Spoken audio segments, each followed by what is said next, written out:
angka pengangguran Kota Bekasi, di mana data di Snaker Kota Bekasi mencapai 7,9%. Ya Pak, ya ini kalau kami tidak salah dari datanya ini, berarti Kota Bekasi ini penganggurannya tertinggi di Jawa Barat. Nah ya Pak, ya adakah tanggapan tersendiri dari Anda mengenai data ini? Sebenarnya tingkat pengangguran di Kota Bekasi 7,9 ini bukan yang tertinggi di Jawa Barat. Karena masih ada kabupaten kota lain yang seperti Kabupaten Bekasi ini, kota tetangga ini 8,87 ya. Di mana itu Pak? Di Kabupaten Bekasi. Oh Kabupaten Bekasi, betul. bukan di Kota Bekasinya ya. Terus di Cimahi 10,52. Jadi 7,9 itu bukan angka yang tertinggi di provinsi. Tapi menurut Anda apakah angka ini bisa ditekan atau seperti apa? Dengan optimisme perekonomian yang mulai terus meningkat di Kota Bekasi, saya yakin dengan angka tersebut kita bisa tekan lebih rendah lagi. Beberapa kegiatan yang coba kita lakukan untuk menekan tadi, kita ada kegiatan-kegiatan job fair ya, yang rutin kita lakukan. Karena di Bekasi ini banyak perusahaan-perusahaan ya. Yang diadakan oleh Pemda Pak? Diadakan oleh Pemda, bekerja sama dengan perusahaan-perusahaan yang ada di Kota Bekasi. Membuka berapa lapangan pekerja Pak setiap job fair? Rata-rata bisa ada 100 lebih 100 posisi. Company gitu ya? Dari 100 lebih ini ada beberapa posisi yang diperebutkan gitu. Diadakan biasanya di mall, ramai gitu. Diadakan oleh Pemda ya? Ya, itu setahun 2 kali lah kita mengadakan itu. Juga kita memberikan pelatihan-pelatihan yang sifatnya spesifik kepada masyarakat, misalkan teknik mengelas, UMKM, seperti itu. Ini karena akan menjawab langsung tantangan di lapangan ya. Dia punya skill dan disesuaikan dengan tingkat pendidikan di Kota Bekasi gitu. Disesuaikan dengan tingkat skill dan pendidikan dan mismatchingnya bersama dengan kebutuhan yang ini. Kalau untuk sektor industrinya yang paling besar di Bekasi apa Pak? Dan yang paling menyerap lapangan pekerjaan paling banyak? Lebih kepada banyak pabrik-pabrik ya. Yang ada berarti di kabupaten ya Pak, bukan di kota juga ada. Oh di kota juga ada. Di kota juga ada ya, pabrik-pabrik seperti itu, di mana serapan tenaga kerjanya juga tinggi sekali gitu. Itu cukup memberikan peluang yang besar lah. Bukan hanya di kabupaten saja gitu, tapi di kota juga ada. Untuk tingkat pendidikan Pak, di Bekasi itu majority mereka lulusan atau seperti apa? Saya ingin tahu demografi masyarakat Bekasi dari segi pendidikannya. Kalau di tingkat pendidikan ini, seperti kita lihat dari kelulusan SD ya, dari SD itu 43.000 lulusan SD, gitu. Nah, sampai ke SMP, SMA itu kita punya juga sekolah-sekolah negeri swasta, di mana memang kapasitas negeri 13.000. Tapi sebagian di ini juga ada beberapa university lah yang ada di situ, Unisma dan lain-lain itu rata-rata sudah S1 lah tingkat pendidikannya. Jadi memang bentuk-bentuk yang diselenggarakan oleh Pemda seperti job fair dan lain-lain yang mengetahui tingkat edukasi ini dan mismatching antara ini menjadi salah satu bentuk-bentuk program yang dilaksanakan Pemda ya untuk semakin mengurangi. Juga ada pelatihan khusus. Pelatihan ya Pak. Kaitan untuk mengisi pangsa pasar di luar negeri. Seperti perawat di hotel.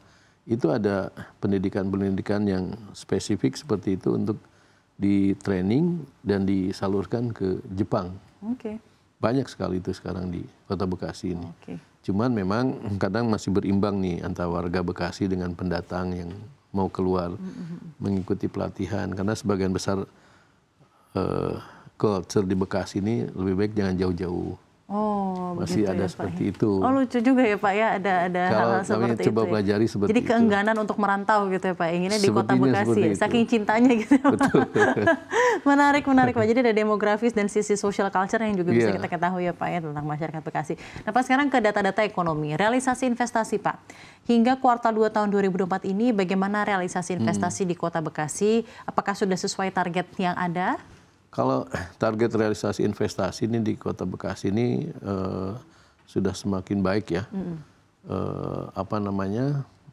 kami lupa kalau jumlah ininya, tapi sudah mencapai target nasional dari investasi tadi, karena kita mencoba memperbaiki layanan publik dan tata kelola pemerintahan, di mana di situ akan terjadi pemangkasan birokrasi, di mana investor menjadi lebih tertarik dengan iklim yang kita bangun, mulai dari tata kelola pemerintahannya, pelayanan publiknya.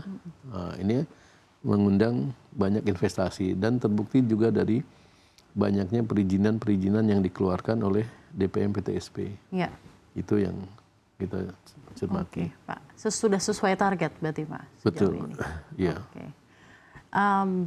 Aspirasi Anda, Pak, dari kacamata seorang Pak Randin Ghani untuk Bekasi, Pak, bagaimana Anda melihat Bekasi di masa depan jika PR-PR yang masih menjadi prioritas utama untuk Bekasi bisa dijalankan dengan baik, diselesaikan dengan baik oleh pemerintahan nanti ke depannya, Pak? Saya pikir Kota Bekasi ini punya prospek yang sangat baik ya, di mana kita ketahui bahwa peran DKI sebagai ibu kota akan beralih ke IKN. Nah, di mana kita harus bisa merebut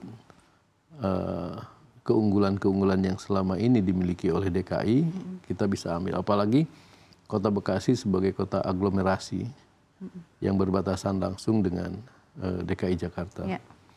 Tetapi juga bagaimana kita harus mempersiapkan mindset SDM yang ada di Kota Bekasi ini untuk mau kompetitif, mau fight di dalam melihat kemajuan kotanya. Dari segi competitiveness, strength, dan weakness analisis Anda untuk Bekasi seperti apa, Pak, jika ingin menjadi kota dan kabupaten yang tentunya maju gitu ya, Pak ya?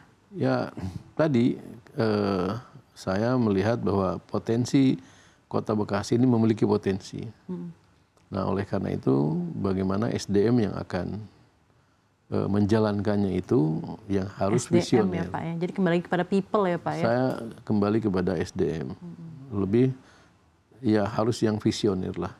Bagaimana melihat peluang-peluang dan merealisasikan peluang-peluang tersebut dengan bentuk yang konkret. Ini sudah di hadapan kita fasiliti kelebihan-kelebihan demografi yang kita miliki gitu. Nah, bagaimana kita mengelola itu menjadi sebuah kekuatan. Baik. Bapak, saya kembali lagi mungkin ke realisasi investasi. Sekarang mungkin ke depannya, Pak. Mungkin ada informasi dari Anda, Pak Ghani, apa saja kira-kira bentuk-bentuk proyek investasi besar yang akan masuk ke Kota Bekasi dalam jangka waktu depan dan juga tentunya berpotensi menyerap lapangan kerja untuk masyarakat Bekasi? Jadi investasi-investasi yang ada di Kota Bekasi yang masih ini tentu di bidang real estate ya, perumahan, juga di bidang-bidang manufaktur, tentu itu menjadi suatu investasi yang masih menggiurkan di Kota Bekasi ini. Nah, itu juga berpotensi sangat menyerap tenaga kerja. Saya pikir seperti itu. Baik, Pak. Dan kira-kira seperti apa upaya pemerintah Kota Bekasi menggenjot dan menarik minat investor? Apakah ada insentif khusus yang ditawarkan oleh pemerintah? Tentu kita dengan kemudahan dalam konteks perizinan, juga kita menawarkan terkait dengan pengurangan pajak retribusi di awal untuk masuknya para investor itu. Nah, ini kita sebagai daya tarik di bidang investasi ini kita akan kedepankan seperti itu.